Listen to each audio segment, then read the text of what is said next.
오늘은 사사기 7번째 시간입니다. 지난 시간에 이어서 사사 기드온에 대해서 계속 말씀드리도록 하겠습니다. 우리가 지난 시간 살펴본 것은 기드온은 결코 영웅이 되지 못한다는 사실이었죠. 기드온은 애초에 능력이 있거나 용감한 군사가 아니었습니다. 그렇다고 해서 그가 다른 사람들과 비교해서 더 순종을 잘하는 그런 믿음이 있었던 것도 아니었죠. 그가 이스라엘을 구원하는 일에 사용될 수 있었던 것은 그에게 있는 어떤 자격과 이유 때문이 아니라 하나님께서 기드온에게 나타나셔서 자신을 증명하시고 설득하시고 보이신 결과에 의한 것이었습니다. 기드온이 드린 제물을 불로 태우시고 기드온이 요청한 대로 그 양털 한 뭉치를 타작마당에 두었더니 양털에만 이슬이 맺히게 하시고 그 다음 날에는 마당에만 이슬이 맺히는 징표를 보여주시죠. 심지어 적들의 꿈속에 나타나셔서 그들의 입으로 기드온의 승리를 고백하게 하십니다. 이러한 기적과 징표 속에서 여전히 하나님을 의심하는 것이 오히려 어려운 일이 아니겠습니까? 기드온이 아니라 우리 가운데 그 어떤 누구를 그 자리에 가져다 놓는다 할지라도 어느 누가 순종하지 않겠으며 어느 누가 이스라엘을 구원하지 못하겠습니까? 그 기드온과 300명이라는 숫자는 어떠한 경우에서든지 그들의 용기와 지혜와 실력이 그 구원의 이유가 될 수 없음을 보여주기 위한 사람들이라는 것이죠. 기드온에게 어떤 자질이 있다거나 혹은 그 300명이 얼마나 물가에서 신중하게 물을 마셨는가, 그들이 얼마나 용기 있는 사람들이었는가, 그런 것이 아니라는 것이죠. 애초에 이스라엘 백성들이 3만 2천 명이 모였었지만 만약에 전쟁을 두려워하고 겁내는 사람, 물가에서 물을 허겁지겁 마셨던 사람들이 만약 300명이었다면 하나님께서는 그 사람들을 남겨놓으셨을 것입니다. 즉 승리의 이유가 될 수 없는 사람들을 하나님은 필요로 하셨습니다. 왜 그렇습니까? 이스라엘의 구원은 오직 하나님에게만 달려있기 때문이죠. 하나님 외에는 구원의 이유가 없습니다. 하나님 외에는 전쟁의 승리의 조건이 될 만한 것이 없습니다. 그렇다면 그럼에도 불구하고 기드온을 택하신 이유가 무엇입니까? 굳이 전쟁에 아무런 영향력을 미칠 수 없는 300명이라도 남겨두신 이유가 무엇이겠습니까? 하나님의 은혜가 어떤 것인지 보여주시기 위함이죠. 자격 없는 사람에게 은혜를 주시고 그 하나님의 놀라운 구원 역사에 우리를 동참케 하심으로 그들을 높여주시는, 그들을 높이시는 하나님의 은혜를 보이시기 위함이라는 것이죠. 그 포도주 틀 속에서 그 몰래 밀을 까고 있는 기드온에게 찾아오셔서 큰 용사여라고 부르십니다. 기드온에게 있어서는 이 큰 용사여라는 이 호칭이 처음엔 자기를 놀리는 말처럼 들렸습니다. 오죽하면 그 하나님의 천사를 앞두고도 끝까지 투정을 부리다가 나중에야 비로소 자신이 그 하나님을 만난 것을 깨닫고 내가 죽게 되었다고 고백을 하겠습니까? 그러나 하나님이 그 기드온을 큰 용사여라고 부르신 것이 그를 놀리기 위함입니까? 포도주 틀 속에서 그 겁쟁이처럼 밀을 까고 있는 그를 놀리기 위함입니까? 그렇지 않죠. 기드온이 어떤 용사로서의 자격과 자질을 가지고 있지 못할지라도 그런 너를 통하여 내가 일하겠다, 너를 존귀한 자로 세우시겠다는 그 하나님의 은혜의 약속의 호칭이란 것이죠. 큰 용사여, 일어나라. 미디안을 네 손에 넘겨주었느니라. 그 의심 많고 소심하고 두려움 많았던 그 기드온을, 그리고 300명을 미디안 군대 13만 5천 명과 전쟁에서 승리케 하셨습니다. 그 하나님께서 오늘 저와 여러분에게 무엇이라고 말씀하겠습니까? 우리에게도 일어나라. 내가 너와 함께 하겠다. 내가 너로 용사로 만들겠다. 이것이 하나님의 선포인 줄로 믿습니다. 여러분은 여러분이 생각하는 것보다 더 놀라운 일들을 할 수 있도록 부름받았다는 것을 기억하십시오. 우리 스스로의 계산에 갇혀 있지 마시고 나의 나이가, 나의 배경이, 나의 어떠한 것이 문제되는 것이 아니라 하나님이 나와 함께 하시면 우린 놀라운 일들을 할 수 있음을 충분히 꿈꿀 수 있다는 것이죠. 중요한 것은 하나님이 나와 함께 하시면입니다. 그런데 그런 의미에서 오늘 우리가 읽었던 본문은 인간이 얼마나 실망스러운 존재가 또한 될 수 있는가를 보여주고 있습니다. 왜 그렇습니까? 하나님은 우리를 버리시지 않지만 막상 사람은 하나님을 버리기 때문이죠. 하나님은 아낌없이 우리를 사랑하시지만 사람은 그 하나님마저 자기 이용의 대상으로 삼고자 하기 때문입니다. 하나님은 우리를 높이시지만 사람은 하나님을 높이지 않고 자기를 높이는 것에 더 익숙하기 때문입니다. 우리가 어렸을 때 동화를 보게 되면은 그 일반적으로 극적인 승리 뒤에 어떻게 결론을 맺습니까? 왕자님과 혹은 공주님과 결혼해서 행복하게 잘 살았습니다. 나라를 잘 다스렸습니다. 그 가정이 화목하였습니다. 부모님을 잘 모셨습니다. 말 그대로 동화 속의 결론이죠. 현실은 결코 그렇지 못하다는 것을 나이를 먹을수록 깨닫게 됩니다. 현실이 어떻습니까? 오늘 기드온의 현실이 어떤지를 우리가 보면 그것을 또한 알 수가 있죠. 그에게 일어났던 그 극적인 승리만큼이나 그의 타락도, 그의 실패도 우리의 예상보다 훨씬 더 빨랐다는 거예요. 기드온이 왜 이 정도밖에 반응하지 못했을까라는 아쉬움이 있습니다. 하지만 그의 모습이 오늘 저와 여러분의 거울이라는 사실을 우린 기억해야 될 것입니다. 성경이 오늘 우리에게 이 사실을 알려주는 것은 그 기드온의 실수를 되풀이하지 말고 우리 자신을 돌아보라는 경고이며 또한 사랑의 충고라고 생각합니다. 기드온에게 어떤 실수들이 있었는지 우리 하나씩 살펴보도록 하겠습니다. 오늘 본문 22절을 보시게 되면은 전쟁이 모두 끝난 후에 이스라엘 사람들이 찾아와 그에게 무엇을 요구합니까? 우리 한번 22절 함께 읽도록 하겠습니다. 그때에 이스라엘 사람들이 기드온에게 이르되 당신이 우리를 미디안의 손에서 구원하셨으니 당신과 당신의 아들과 당신의 손자가 우리를 다스리소서 하는지라. 당신과 당신의 아들과 손자가 우리를 다스려달라. 무슨 의미입니까? 왕이 되어달라는 것이죠. 하지만 이런 요청에 기드온이 어떻게 응답하였습니까? 우리 이어서 23절 말씀 한번 같이 읽도록 하겠습니다. 기드온이 그들에게 이르되 내가 너희를 다스리지 아니하겠고 나의 아들도 너희를 다스리지 아니할 것이요 여호와께서 너희를 다스리시리라 하니라. 나는 너희의 왕이 되지 않겠다라는 분명한 거절이었습니다. 그 이유가 무엇입니까? 오직 하나님만이 우리의 왕이시기 때문이죠. 정확한 답변이었습니다.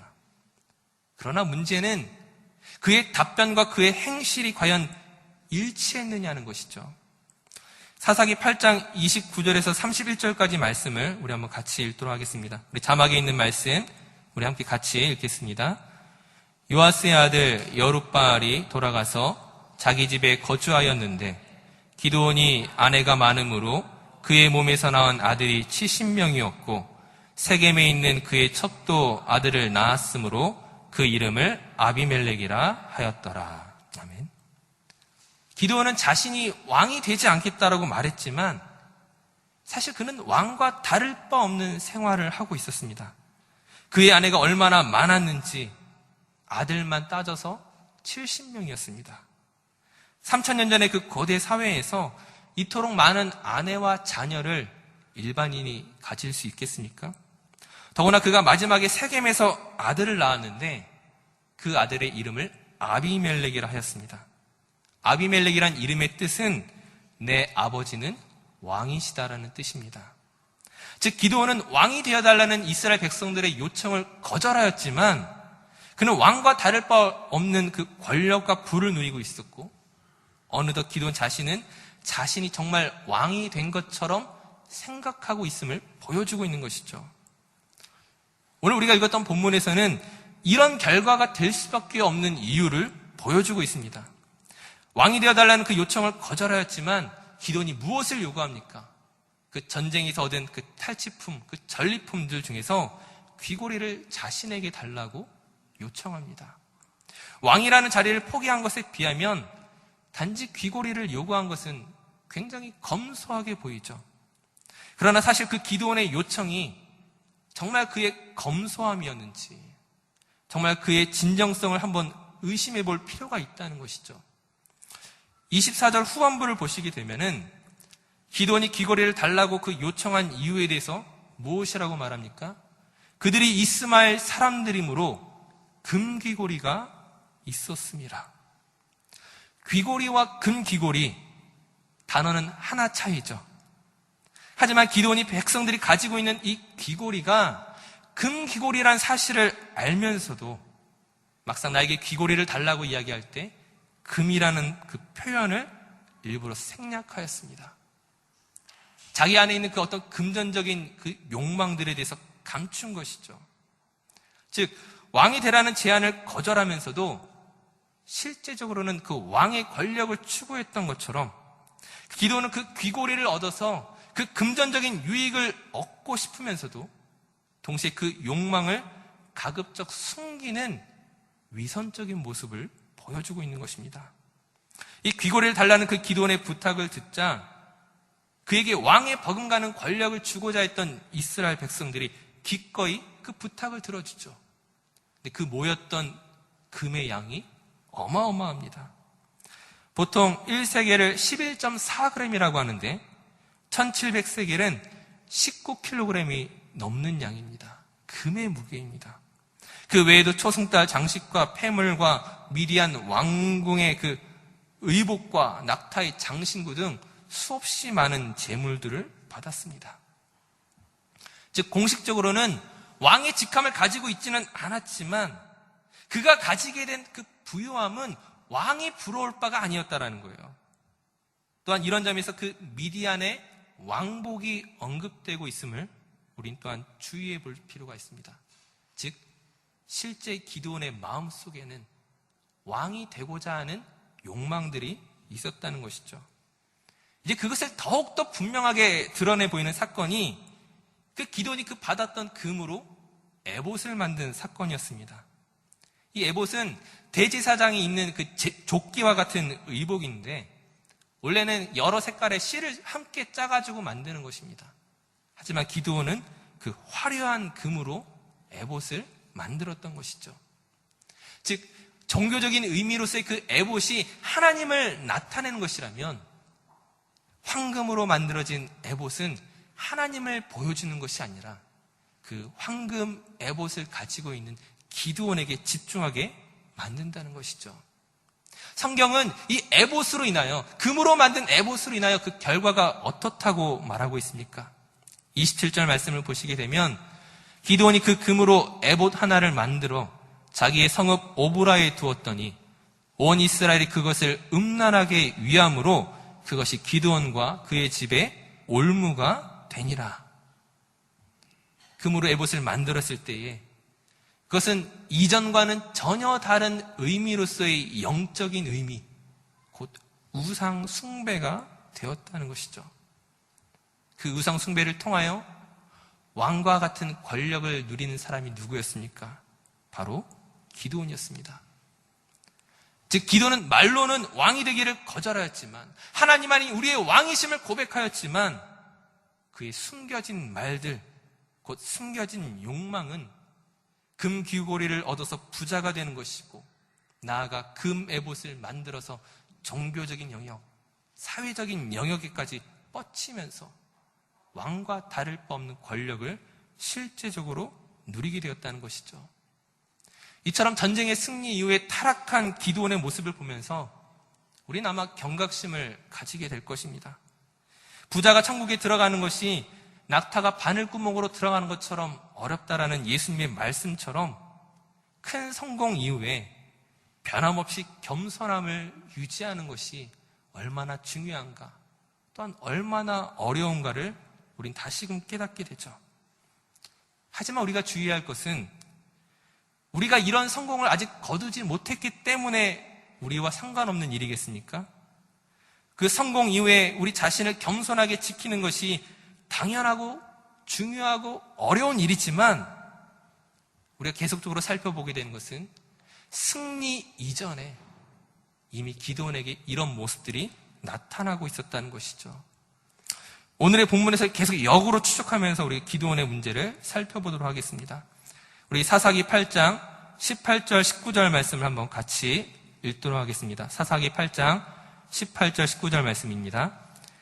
이에 그가 세바와 살문나에게 말하되 너희가 다볼에서 죽인 자들은 어떠한 사람들이더냐 하니 대답하되 그들이 너와 같아서 하나같이 왕자들의 모습과 같더라 하니라. 그가 이르되 그들은 내 형제들이며 내 어머니의 아들들이니라. 여호와께서 살아계심을 두고 맹세하노니 너희가 만일 그들을 살렸더라면 나도 너희를 죽이지 아니하였으리라 하고. 전쟁 중에서 그 미디안의 왕인 세바와 살문나를 사로잡았습니다. 그런데 지금 이들을 죽고 살리는 문제를 무엇에 따라 결정하고 있습니까? 하나님의 뜻에 따라서 그들을 처단하는 것이 아니라 지금 개인적인 원한을 갚는 것으로, 즉 복수하는 것으로 사용하였습니다. 하나님의 뜻으로 말미암아 결정하는 것이 아니라, 순전한 마음으로 하는 것이 아니라, 만일 너희가 그들을 살렸더라면 나도 살렸겠지만 개인적인 욕심, 개인적인 마음의 판단, 이 모든 것으로 마무리 짓고 있다는 것이죠. 우리 이어서 사사기 8장 15절에서 17절 말씀을 한번 읽겠습니다. 사사기 8장 15절에서 17절까지 말씀입니다. 기드온이 숫곳 사람들에게 이르러 말하되 너희가 전에 나를 희롱하여 이르기를 세바와 살문나의 손이 지금 내 손 안에 있다는 거냐? 어찌 우리가 내 피곤한 사람들에게 떡을 주겠느냐? 한 그 세바와 살문나를 보라 하고 그 성읍의 장로들을 붙잡아 들가시와 찔레로 숫곳 사람들을 징벌하고 분우엘 망대를 헐며 그 성읍 사람들을 죽이니라. 기드온이 전쟁을 하는 도중에 이 숫곳과 분우엘이란 지방의 사람들이 기드온을 돕지 않았습니다. 왜 돕지 않았겠습니까? 지금 이들을 도왔다가 나중에 미디안으로부터 복수를 당할 것을 두려워했기 때문에 기드온이 요청하였던 물과 음식을 주지 않았습니다. 그리고 이제 나중에 기드온이 이 세바와 살문나를 사로잡은 뒤에 이 숫곳과 분우엘로 돌아와서 그들을 죽이고 도시를 망가뜨린 것이었습니다. 이것이 정당한 일이었습니까? 이것이 일반적인 전쟁에서는 어쩌면 당연한 일일 수도 있습니다. 우리 편이 아니면 죽는 것이 맞지요. 이 편에 서든지 저 편에 서든지 결정해야 할 것입니다. 하지만 지금 이 전쟁은 일반적인 전쟁이 아니라는 것이죠. 현실적인 판단에 따르면 기드온이 미디안을 이긴다는 것은 불가능에 가까웠습니다. 과연 우리가 숫곳과 분우엘 사람들이라면 기드온을 도울 수 있었겠습니까? 지금 이스라엘 군사들이 다 도망가고 고작 300명만 남았다라는 소문을 들었는데, 아니 설령 그런 이야기를 듣지 못했다 할지라도 이스라엘이 미디안을 이길 것이라고 과연 누가 생각했겠습니까? 우리도 그렇게 생각할 수 없었을 것입니다. 객관적인 전력의 불리함에도 불구하고 만약 우리에게 믿음이 요구된다면 사실 그것은 기드온도 그렇게 하지 못했던 것이고 우리 역시 다를 바 없을 것입니다. 그러나 기드온은 자신을 돕지 않았다는 이유로 그 두 도시를 불살라버렸습니다. 이것이 잘못된 이름을 명백하게 보여주는 것이 그 앞에 일어난 또 다른 사건 때문입니다. 우리 사사기 8장 1절에서 3절까지 말씀입니다. 사사기 8장 1절에서 3절까지 말씀을 한번 같이 읽도록 하겠습니다. 에브라임 사람들이 기드온에게 이르되 네가 미디안과 싸우러 갈 때에 우리를 부르지 아니하였으니 우리를 이같이 대접함은 어찌 됨이냐 하고 그와 크게 다투는지라. 기드온이 그들에게 이르되 내가 이제 행한 일이 너희가 한 것에 비교되겠느냐? 에브라임의 끝물 포도가 아비에셀의 만물 포도보다 낫지 아니하냐? 하나님이 미디안의 방백 오렉과 스앱을 너희 손에 넘겨주셨으니 내가 한 일이 어찌 능히 너희가 한 것에 비교되겠느냐 하니라. 기드온이 이 말을 하매 그때에 그들의 노여움이 풀리니라. 아멘. 전쟁하는 도중에 에브라임 지파에서 기드온에게 찾아와 따졌습니다. 엄밀히 말하면 사실 미디안이 무서워서 전쟁에 참여하지 않고 있다가 지금 전쟁이 승리하고 있다는 그 정황을 파악한 뒤에서야 쫓아온 것이죠. 그러면서 왜 우리를 부르지 않았냐고 기드온에게 따지고 있는 것입니다. 이제 기드온이 무엇이라고 대답합니까? 우리가 한 것이 어떻게 너희와 비교가 되겠느냐? 그들을 달래면서 그들의 화를 풀어주죠. 무엇이 잘못된 것입니까? 숫꽃과 분을 같은 약한 사람들에게는 강하게, 에브라임과 같은 강한 지파에게는 약하게 반응합니다. 한결같지 않아요. 오히려 비겁합니다. 기드온의 이런 모습이 이해가 되십니까? 역으로 더 올라가면 기드온과 300명의 군사가 미디안을 공격할 때에 기드온이 이렇게 외치게 합니다. 여호와를 위하라, 기드온을 위하라. 어느덧 하나님 옆에 자신의 이름을 슬쩍 끼워 넣었습니다. 이제 말씀을 정리하여 보겠습니다. 기드온이 큰 용사입니까? 그가 용사로서의 그 자질과 능력과 성품을 가지고 있는 사람입니까? 기드온이 큰 용사가 될 수 있었던 것은 하나님께서 그와 함께 하셨기 때문이었습니다. 하나님이 그를 높이신 결과였죠. 하지만 어느덧 기드온이 하나님 옆에 자신을 살짝 끼워 넣더니만 이제 하나님을 이용해서 자신의 배를 불리고 있는 장면입니다. 자신은 왕이 될 수 없다며 겸손한 척을 하였지만, 다만 귀고리 정도만 내주면 좋겠다라고 위장하였지만, 에봇을 만들고 사람들의 마음을 훔치고 무엇하고 있습니까?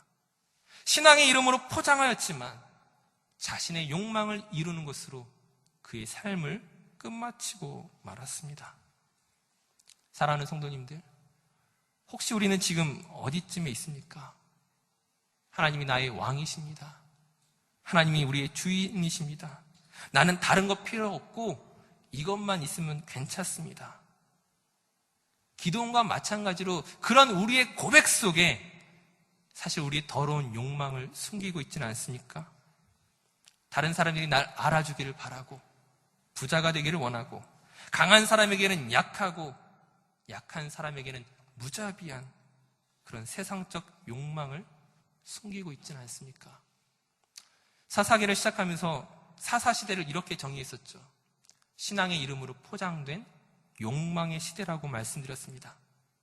과거 3000년 전이나 그리고 오늘날이나 우리는 욕망의 시대를 살아가고 있습니다.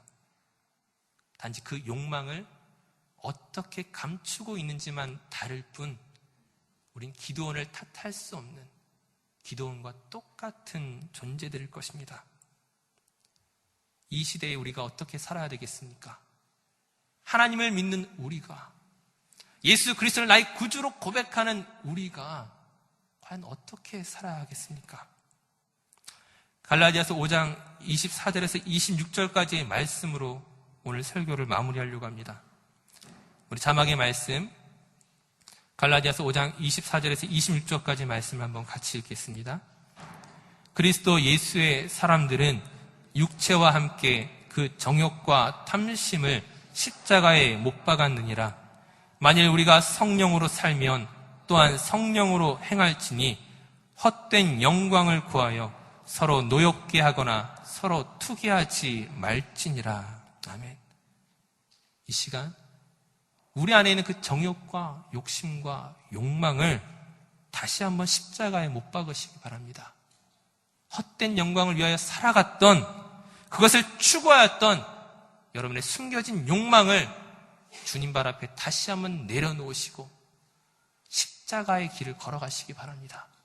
이름뿐인 그리스도인 말고 신앙의 이름으로 포장된 욕망으로 가득 찬 그리스도인이 아닌 예수 그리스도와 동행하는 저와 모든 성도들 되시기를 간절히 축원합니다. 우리 함께 기도하겠습니다. 기도원의 그 실패와 욕망 속에서 우리가 발견하는 것은 우리 안에 있는 또 다른 욕망이란 이름입니다. 우리의 감추어진 욕망을 사람들은 알지 못하지만 하나님은 모두 알고 계십니다.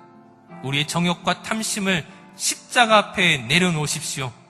그리스도와 함께 죽고 그리스도와 다시 함께 살게 하여 주시옵소서. 우리 성령의 도움을 구하며 우리 함께 기도하도록 하겠습니다.